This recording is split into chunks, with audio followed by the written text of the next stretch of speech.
म्हणजे लक्ष्मीपूजन सोडलं, प्रभू रामचंद्राचं नाव सोडलं आणि आता ते बच्चू कडूच्या नावाची जप घेतात. मला वाटतं अर्जंट कार्यक्रम आला असेल देवाभाऊचा. लगेच स्क्रिप्ट आली असेल, आता वाचून दाखवा मीडियासमोर.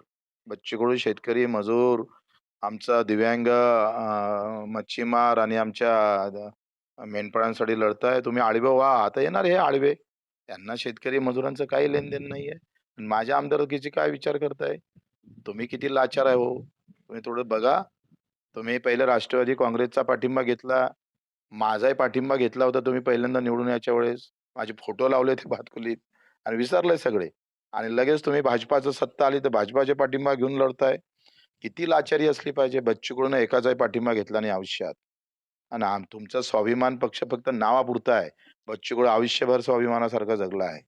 आणि मग अशा प्रकारच्या टीका-टिप्पणी केल्यापेक्षा तुमची जी काय आहे तुम्ही पहिले सांगायला पाहिजे ना, का आम्ही नवरा-बायको का अलग राहतोय?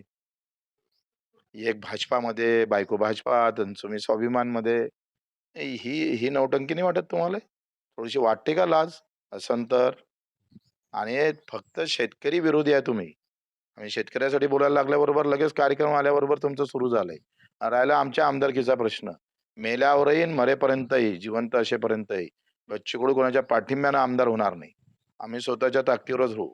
तुम्ही जा लाय चाटायला तिकडे.